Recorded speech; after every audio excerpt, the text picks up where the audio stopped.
Hello, comrades! Commissar Bro here with a part 2 to the original Making History video I made. The reaction to this game has been absolutely overwhelming as far as I'm concerned, because I did not think half of the amount of people who are actually interested in this game.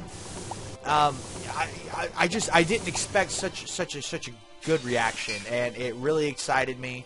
And as such, I've decided that I'm going to do a Let's Play as the Soviet Union, which this is just a continuation of our last game. We've already got our economy set up to pure industrialization, essentially. And as you can see, we are suffering in the arms and goods department and even coal. Because to industrialize a city, basically what that means is you have a set number of IPU output, which essentially, Moscow, for example, has 67. That's considered really good, especially for an early city.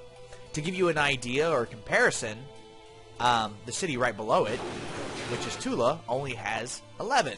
A total capacity of 11, and it's producing, as of last turn, 10.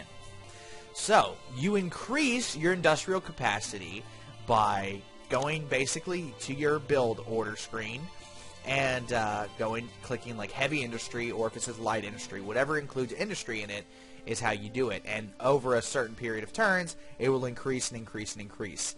Now, it seems like right off the bat, oh, that's a terrible idea. Why don't I just go straight into, building goods or arms and so on and so forth? Because if you full-on economize your, full-on industrialize your economy early on by, the first year of the game, you're already ludicrously rich. So it's a good idea to do as early as possible to allow for the largest maximization of industry as humanly possible, because you best believe all of your opponents are going to be doing it, so you better as well. Needless to say, we're going to go ahead and buy some coal from the United States because we are negative. We do have the overall coal production to keep up once we've maximized everything, but right now we are definitely not. Oh, it looks like Sanusi has surrendered to Italy. I wonder if that's an African country. We are playing a modded version of the game, which adds a few new countries, and it adds a few new technologies and a few new units as well. As you can see, the fact that I have these airplanes and early bombers and stuff like that, that's a telltale right there. As well as different models for, say, artillery. Like, you have actually got, different models for early artillery. And even different symbols. These aren't the actual symbols that normally the Soviet Union has. So anyway, but yeah, we're playing a modded game, essentially, a modded version, which the main reason I chose this is because it does add a lot of stuff, which I find incredibly interesting. As you can see as well, we've moved a lot of our stuff to the Western Front to prepare for any possible combat with any Western European powers, primarily Germany. However, we are on very good terms with Germany, so I'm not overly concerned with them. We are on good terms with Italy as well. And we are on great terms with the Republic of Spain. So what I'm going to do is I'm going to propose an alliance. Oh, damn, they're not going to have it. Maybe they'll give us military access. Yep, they did.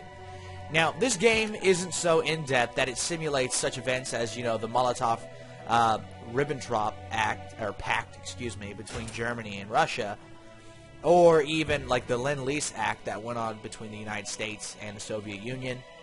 But you can kind of simulate that between players, in the sense where, you can go to the arms screen here, and you can set up aid deals, see request aid or offer aid, and countries will, they can accept those deals or not.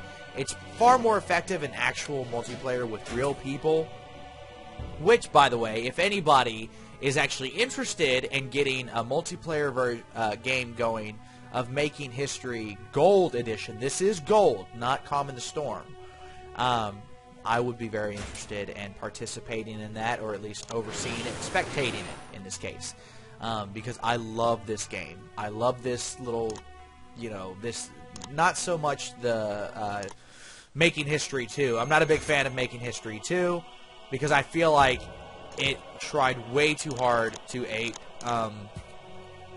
Hearts of Iron. When this game was so unique. It was a very simplistic version. It was doing its own thing, and it feels like Making History 2 was just trying to like take a lot of ideas from Hearts of Iron and try to implement it into the Making History system. And to me, it just didn't work. I mean, some people liked it. I didn't. Now, I do know that they've been working on a new Making History called The Great War, which is obviously about World War I. And I think that one might have some potential. I have not played it, mind you. I would love to, just because, again, I'm a huge Making History fan. I've been playing this game since it first came out, really. And, you know, it's just something I was really excited for. And, like I said, I would be very interested in checking out Great War if I had a little bit more money. You know, being broke is a bitch nowadays, let me tell you. Anyway. Let's look at our total industrial capacity right now. It's 680. If we'd like to compare that to another country, let's look at Germany, which is 579. So that means we have 100 more industrial units than Germany. And look at France, has 375. So we have almost twice the industrial capacity of France. England, we have a little bit less than England. And the United States, of course, we are far behind the United States because the United States has a lot of resources and is able to, early on, because they're not threatened by anyone being in their location that they are, they're off to a great start. A lot of people like to play the the Confederate States of America mod because it literally chops the United States in half and effectively weakens them to make it more fair, which I'm not against because the United States is incredibly overpowered in this particular game, and which rightfully so. I mean, even in whether people like to admit it or not, the United States was a huge power by the time, you know, they got I'm not going to say got dragged into the war. I'm not going to say they you know, certain individuals didn't want to get involved with World War II. You know, like I'm not going to say any names, FDR. But anyway, you know, the United States, by the time they were dragged into the war, had turned into this huge, massive, all the factories of the United States basically went straight to war mode, war economy. And it was a huge monumental effort, just like the Soviets, when the Germans were encroaching upon the Soviets, and they dismantled factories, like whole factories, and carried them over the Urals and rebuilt the industry in central Russia. So, I mean, it was these huge monumental affairs, and huge resources were involved. And like I said, the United States was at the forefront because of so much industry being in the country and so many resources, so much untapped resources, and not basically being threatened with a major war every 2 years, which the European powers, of course, throughout their history have been at each other's throats. It's really just the past century that we don't have constant warfare in Europe. So, you know, keep that in mind whenever you think about World War II, that particular era. But anyway, the point I'm making is the United States is very, very powerful in this game, and sometimes it feels very unfair because a lot of times you have individuals who don't care about authenticity or combined arms or trying to make the game fun, and they can just spam like advanced infantry. They can get tech really quickly and, you know, just fucking steamroll anybody they come across. So it sucks, but at the same time, you know, hey, what are you gonna do? What are you gonna do? That's how people play sometimes. But anyway, let's focus on our economy. Look, in about 10 turns or so, our industrial units are up to 789, whereas Germany is still at 598, and France is only at 407. So we increased our industrial capacity by 100, while France only increased their industrial capacity by 30. Well, yeah, about, I think, what was it, 33, maybe 32? And even the United States, we're slowly catching up to the United States, and we have already surpassed the United Kingdom. Oh, not yet. Maybe on the next couple of turns. Bam, there we go. We have surpassed the United Kingdom for industrial capacity, and that, again, that's a big part of this game, to me anyway. Like, you know, right off the bat, you can start wars, or you can make alliances, and so on and so forth. But all I really care about early on is domination, like full-on economic domination. And it's not always the best way to go, especially when you're playing with human players and they're aggressive or sneaky. Because, like, right now, if Germany decided to just crawl over the border between me and Poland, or even land troops there in Germanland, where, you know, where Leningrad is, I would be boned, royally so, because half of my army is on the other side. I've still got guys here that haven't even been moved, which I'm actually about to move some of them now that I'm talking about it. And, you know, a smart player will take out Russia quickly, because Russia is a huge threat to any power in Western Europe. Because if they industrialize like I'm doing now, they can steamroll anybody. The only person they'll actually have a pretty good fight against is the United States. But if you build up Russia correctly and efficiently, even the United States is no match, especially if you hit them hard and fast. Especially, also putting a focus on Air Force. Air Force is a huge part of this game. A decent-sized Air Force can wipe out any land army if it's used effectively. And that's a lot of this game, is just using stuff effectively, because it can go bad for you. Like, if you spec into one thing, like if, say, you just build a bunch of tanks, that is a bad idea. It seems like a good idea, but it's really not, because those tanks, for some reason, whatever it is, get destroyed incredibly easily. Even if you have whole divisions upon divisions upon divisions of tanks, it doesn't seem to matter sometimes, especially against well-entrenched infantry, which can quite effectively bring down tanks.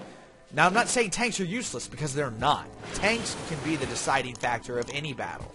It's just a matter of using them efficiently, correctly, and with combined arms. So, you know, that's me on my soapbox.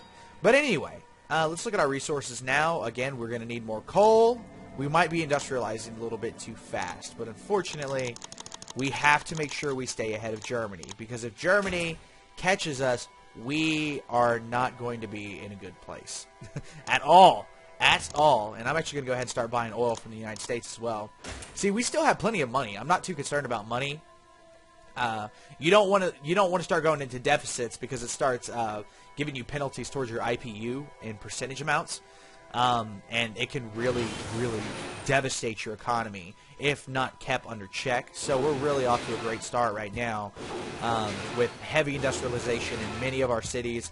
We are about to break 900 IPUs, which, again, this early on, it's still 1935. To give you like a real perspective of Russia's economy throughout World War II, at most, probably, their economy would have been somewhere in the ballpark of like 700 IPUs. So we are well beyond expectations. We're well past Germany. We're past the United Kingdom, and we're in another league compared to France or any other Western power. And again, a lot of it has to do with their computer players, so they don't do the massive industrialization thing that human players do. They go for a more military approach, where they build large armies and so on in an attempt to stifle or even take over other countries, which you will see quite often, especially once 1936 rolls around and Germany annexes Austria and then takes over Luxembourg and Czechoslovakia, and from that point in time, it turns into an all-out brawl, generally with Germany going to war with Poland and France declaring war on Germany, and then Germany steamrolling France, so on and so forth. You guys know the history, and this game, unless you change things, unless you make the history your own, that's what you're going to see. You're going to see it all play out like it was in real life. for the most part. But factors do change quite often in this game, and the Spanish Civil War should be popping up pretty soon here. And I wish Republican Spain would ally with me now before Nationalist Spain comes out. Because once Nationalist Spain comes out, you know, it's basically it's a wrap for Republican Spain. So, but anyway, we're up to 951, and we are in third place for our overall score. We're about to surpass the United Kingdom. We have like industrialized to the point where we are far surpassed, you know, Germany. Really, we're way past them. So now would actually be about a good time to start focusing on other things, you know, research. Let's start to get new tanks, new infantry types, new strategies. This would be the research screen if you're curious, like what's going on under the hood here. We've got that. Those are different types of infantry. This mod adds a bunch of different types of tanks. As you can see, we've got a whole bunch of tanks there. Mobile infantries, artillery pieces, air force, you know, fighters and bombers, naval forces, a whole slew of different naval forces. Tactics, again, this mod adds a lot of tactics. Advanced stuff, you know, resource, oil substitutes essentially. Electronic stuff, which gives you passive bonuses and so on. Nuclear weapons, yes, you can get a nuclear bomb in this game. I don't like to use them just because they make cities unusable in this game, so I'm not a big fan of them. But you can also get, you know, V2 rockets, well, they call them IRBMs, but they used to be called ICBMs, and jets. You can even get jets. That's about the farthest you can go, unless you play mods. There's a Cold War mod, there's a modern era mod, so on and so forth. There's all sorts of mods. But anyway, I guess I've talked long enough here, and I think this is a good continuation, a good place to stop this particular video. Thank you so much for watching. This has been Commissar Bro. If you have any questions regarding making history or any of the other games I play, feel free to ask. Do not forget to like and subscribe, my awesome comrades. Remember, I love you guys. I do this because you make it easy. You make me want to do it because you watch. So, you know, if you guys enjoy this series, just say it. Say it in the comment. I would love to hear what you have to say. Because, you know, that helps me figure out what you guys want to see, where to go next, so on and so forth. So, anyway, this has been Commissar Bro, and you all have a wonderful day.